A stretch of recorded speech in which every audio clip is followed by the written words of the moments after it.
Okay. Okay, good morning po, everyone.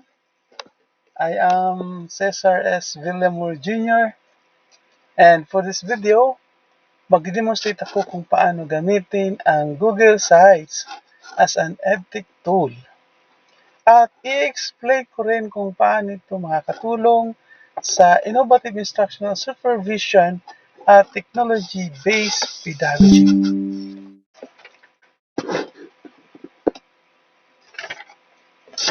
So, ang Google Sites ay isang free and easy to use website builder kung saan pwedeng gumawa ang teachers ng class websites, no? Mag-share ng mga lessons, activities, at announcements sa kanilang mga estudyante.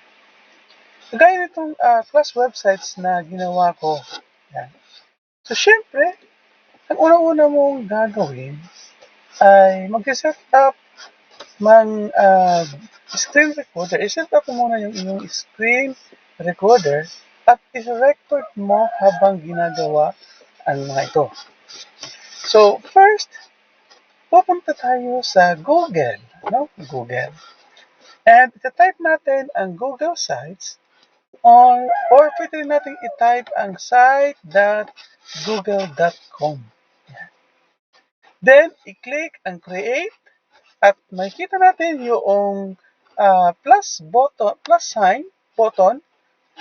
I-click natin yun para gumawa tayo ng bagong site. Yan. And then, lagyan ng title. So, kagaya nito, lagyan natin ng title. Halimbawa, RTPHS class website. Yan. So, now, mag-a-add tayo ng content. So, pwede tayong mag-add ng content. Napakarami, by the way, napakarami ng pwede nating ilagay sa Google Sites. No?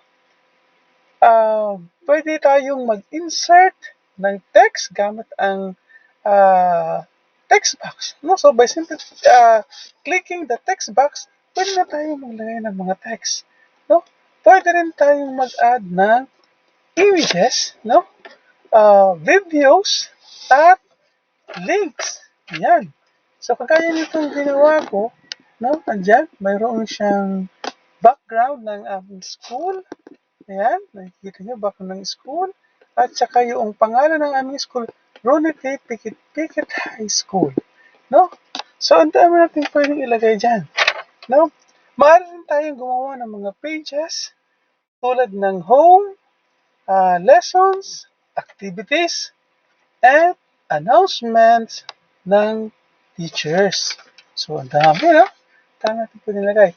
Then, makikita na rin dito yung kung paano na naka-organize ang lesson ng mga guro. No? Then, nagiging transparent ang teaching process. Ayan. Transparent siya kasi maski sino pwedeng mag-view, no? Or pwedeng i-view ito ng yung mga estudyante. No? Then, ito ay makakatulong din para makapagbigay ng feedback sa ating mga supervisors. No?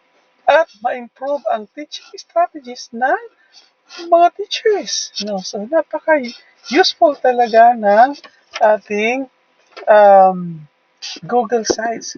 So, as you can see, mayroon na tayo ditong nilagay, no, dito sa ating ginawang website, yung isa sa mga activities namin sa school, yung earthquake drill. No? Earthquake drill conducted, no? Last March. Yan. So, yan. Pati yung mga pictures yun. So, kahit anong activities sa school, pwede natin ilagay dito. No? Pwede rin tayo maglagay ng calendar of activities ng ating school. Yan. First quarter video lesson via YouTube. Yan. Pwede natin ilagay yung ating exam. First quarter. Ayan. Or pwede rin PowerPoint presentation. Pwede natin ilagay dyan. No? So, ayan. Naglagay tayo ng video. Meron akong mga ilang larawan dito, no, na ipapakita tulad na itong una. So, sabihin nga natin dyan sa chat, ano ang iyong napapansin o ano ang isang Yan. So, mapapanood na agad yan ng ating mga estudyante. No? So, pwede rin PowerPoint presentation. Depende sa kung ano yung ginawa mo. No? At pwede mo rin ilagay dito yung mga quizzes. No? Quizzes mo last. At saka yung exam.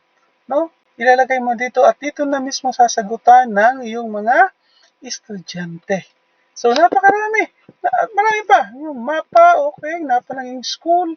No, ang daming pwede natin ilagay dito sa ating class websites na magiging visible ito sa ating mga estudyante at sa ating ding supervisor.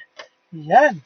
So, pagdating naman sa technology-based pedagogy, malaking tulong ang Google Sites. Napakalaking tulong ng Google Sites sa learning process. No?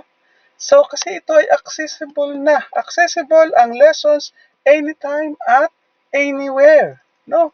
Mas engaging dahil pwedeng maglagay ng mga videos, no? Images, PowerPoint presentation, at links. Ayan. Then, matutulungan ang mga estudyante na matuto at their own pace. No? So, in conclusion sa ating video this morning, no, ang Google Sites ay isang very useful tool, no, na makatutulong sa mga teachers sa pag-organize ng kanilang lessons. No? Sa students naman ay para maging engage sa learning. At sa school heads naman ay para ma-monitor nila ang teaching process. No? So that's all for now. Thank you so much for watching. Thank you so much for watching.